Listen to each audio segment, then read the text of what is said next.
And tonight, our final Football Friday game of the week brings us to Lee High School, where the Generals are hosting their first home playoff game since 1996. For many of the riders here, getting on the bike isn't just all about having a good time. It's also a chance to get to spend some quality time with them. As is the case with several teams around the NFL, the Jaguars are going with the running back by committee approach. It was senior day in Gainesville, and all 16 of them were recruited and coached by the man on the opposite sideline. Over the past couple of weeks, some of your fellow defensive linemen have thrown out the first pitch at the Suns games, but they've been terrible. So what is it with you guys? Nobody played baseball growing up? Them balls can't throw, man. If you needed any other example of how the conditions have changed within the last 2 hours, at about 12 o'clock or 12:30 when we got out here, this was a working umbrella. Now, as you can see, it's not much use for it at all. We are now past the midway point of the season. The Jaguars are back at home today against the Houston Texans, looking for their first home victory of the season. Hey there, and welcome to Jaguars Everbank Game Day. I'm Brian Jackson. Of course, at 7, it's Reigns versus Miami Booker T as the Vikings look to become the first Jacksonville public school since 1997 to bring home the state title. And Sam, the seniors on that team, they weren't even born until 1998. We're now reporting live in Orlando. Brian Jackson, Channel 4, the local station. What a great stat that is. From the moment you step off the escalator at the renovated Daytona International Speedway, you feel like you've entered a brand new world. We're just excited to come and see all the changes and watch the race tonight. We're coming back again tomorrow. Just a nicer atmosphere, more family orientated. I think it's great. Fans who've been coming here for years hardly recognize the place. If you get lost, there's an app for that, and a place to recharge your cell phone. The entire stadium has free Wi-Fi, so you can instantly upload pictures to both Facebook and Instagram. This is a digital animated photo booth. So we ask fans to take 4 pictures, and then it's merged together as an animated GIF. Yeah, it's a lot of fun, and it's a little bit different than some of the other photo booths that are out there. It's an event center is what it is. There's so many things to see and do here. It's really, really nice. I heard on the news last night that it was sold out. That's the first time it's been sold out in years, so evidently they're doing something right. The final tally for all of the renovations here at Daytona came to a bill of $400 million.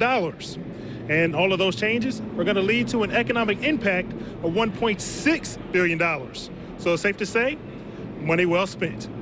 In Daytona, Brian Jackson, Channel 4, the local station. If there was one play that sums up the Jaguars' embarrassing loss to the Raiders, it was Marquette King's 4th down conversion following a botched punt attempt. Because from there, the Jaguars completely lost their cool. There's nothing good I can say right now. So I'm not going to put myself or any of my coworkers and friends and brothers in a position where it's going to reflect negatively upon them.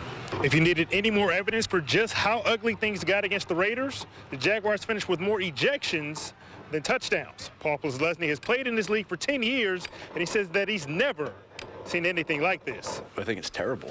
I mean, we need to act like professionals at all time, regardless of what happens. So to have guys get thrown out, multiple penalties over and over again, I mean, that's not who we are, and that is not, we can't tolerate that moving forward. 6 games down, 10 left to go, and the Jaguars feel like there's plenty of time to get things turned around. Everything is right there still in front of us. You know what I mean? Like, it's crazy. With as bad as we played today, we still can go out there and do what we need to do. But we got to stop the bleeding. The Jaguars won't have to wait very long to close this wound. 4 days from now, they'll be back on the field against the Tennessee Titans. Brian Jackson, Channel 4, the local station. It is the first Jaguars sellout of 2016. And Brian's going to tell us what is sold out. Brian?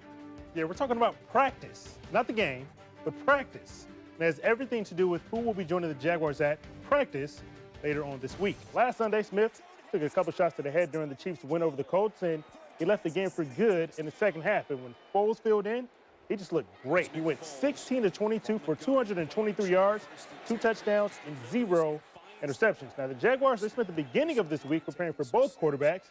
In fact, Jaguars defensive coordinator Todd Wash didn't learn that Foles would be the starter until I mentioned it to him during a press conference. Oh, thank you. You know, we've damn internet. It's been 71 years since the Cubs last played in the World Series. Now, they've been close a couple of times, back in '84, and then, of course, well, Never forget what happened in 2003 with Steve Bartman. Now tonight, the Northsiders were just one win away from making it back to the Fall Classic. All they had to do was beat Dodgers ace Clayton Kershaw. And it was just a beautiful night for baseball on the north side at Wrigley Field. Dexter Fowler had a leadoff double for the Cubs.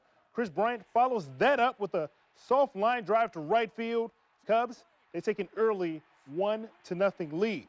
And their bats were silent a little bit earlier in the series. That would not be the case tonight. Bottom two Cubs up 2. Fowler laces a single through the infield. Addison Russell come on down. Cubs now lead by a score of 3-0. You know what? They weren't done beating up on Kershaw just yet. Wilson Contreras turns on an 0-1 offering, sends it over the wall in left field. Cubs out to a 4-0 lead over the LA Dodgers. Moving along to the 5th inning, Anthony Rizzo decides to join the party. Fans are just going crazy in Chicago right now. All my friends from back home are just sending me all types of text messages. Cubs lead 5-0 in the 8th inning.